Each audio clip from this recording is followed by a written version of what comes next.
বিশ্ব পরিবেশ দিবস উপলক্ষে পরিবেশ সচেতনতার বার্তা ছড়িয়ে দিতে এক বিশেষ উদ্যোগ গ্রহণ করল সিপিআইএম কমলপুর মহকুমা কমিটি। শুক্রবার এই বিশেষ দিনটিকে সামনে রেখে স্থানীয় ধলাই সেতুর সংলগ্ন এলাকায় সংগঠনের পক্ষ থেকে একটি তাৎপর্যপূর্ণ বৃক্ষরোপণ কর্মসূচির আয়োজন করা হয়।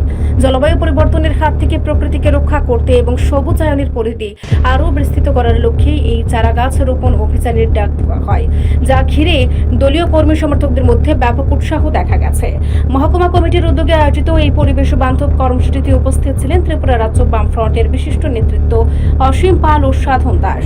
তাদের পাশাপাশি চারা রোপণ আন্দোলনে সামিল হন সিপিআইএম ধলাই জেলা কমিটির সম্পাদক অঞ্জন দাস সহ মহকুমা অন্যান্য প্রথম সারির নেতৃবৃন্দ ও সাধারণ কর্মীরা।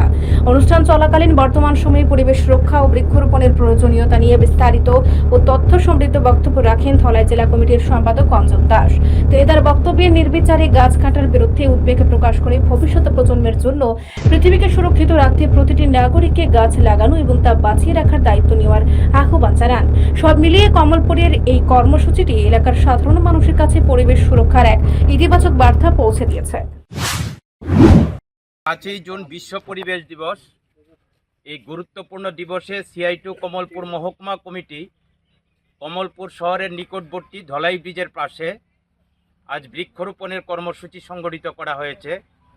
ব্যাপক উৎসাহ উদ্দীপনার মধ্য দিয়ে সিআই2 রাজ্য নেতৃবৃন্দের উপস্থিতিতে বিভিন্ন গণতান্ত্রিক সংগঠনের নেতৃবৃন্দ কর্মী সহ আজকে এই কর্মসূচি অনুষ্ঠিত হয়েছে।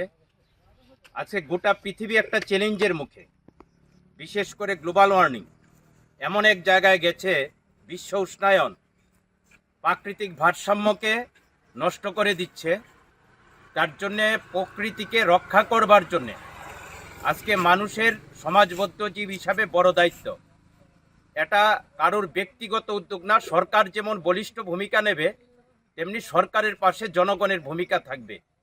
আমরা দেখছি আজকে প্রাকৃতিক ভারসাম্য হারিয়ে প্রাকৃতিক বিপর্যয় মানুষের জীবন কেড়ে নিচ্ছে, বিভিন্ন সম্পত্তি ধ্বংস করছে। তাতে মানব জীবনের সামনে এক বিরাট সমস্যার সম্মুখীন অবস্থান তৈরি হচ্ছে। একে মোকাবেলা করে মানুষের শান্তির জন্য, সুন্দর বাসযোগ্য করার জন্য, আগামী প্রজন্মের কাছে পৃথিবীকে সুন্দরভাবে তুলে ধরবার জন্যে আমাদের এখন দায়িত্ব আছে বৃক্ষরোপণ। এই কর্মসূচি বিশেষ করে গভীর বনায়ন আজকে নেই। তার জন্য সরকারকে, বন দপ্তরকে যেমন ভূমিকা নিতে হবে, তেমনি সমস্ত নাগরিকের দায়িত্ব আছে যে বৃক্ষরোপণ করা, বৃক্ষ নিধন যেন না হয়। কোনো কারণে বৃক্ষ নিধন করতে গেলে তার পরিবর্তে যেন বৃক্ষরোপণ হয় এবং যত্ন সহকারে তাকে বাঁচিয়ে তোলা। অন্যদিকে বিভিন্ন আবর্জনা, নর্দমা এগুলি যেন নির্ধারিত জায়গাতে সেখানে রাখা হয়। অন্যদিকে প্লাস্টিক ব্যবহারের বিষয় নিয়ে বিজ্ঞানীরা প্রচণ্ডভাবে উদ্বেগ প্রকাশ করছে। এরও যেন নিয়ন্ত্রণ হয়। এর সামগ্রিক বিষয়টাই যেন মানব জীবনের সুন্দর ব্যবস্থার জন্যে, এই পরিবেশকে রক্ষা করবার জন্য আমরা সবাই মিলে দায়িত্ব পালন করি। এটাই আমাদের প্রত্যাশা। সেই অনুযায়ী সবাই এগিয়ে আসবেন, ভূমিকা রাখবেন, আমরা তার জন্যে প্রত্যাশা রাখি। কমলপুর কোথায় আজকে বৃক্ষরোপণ করলেন?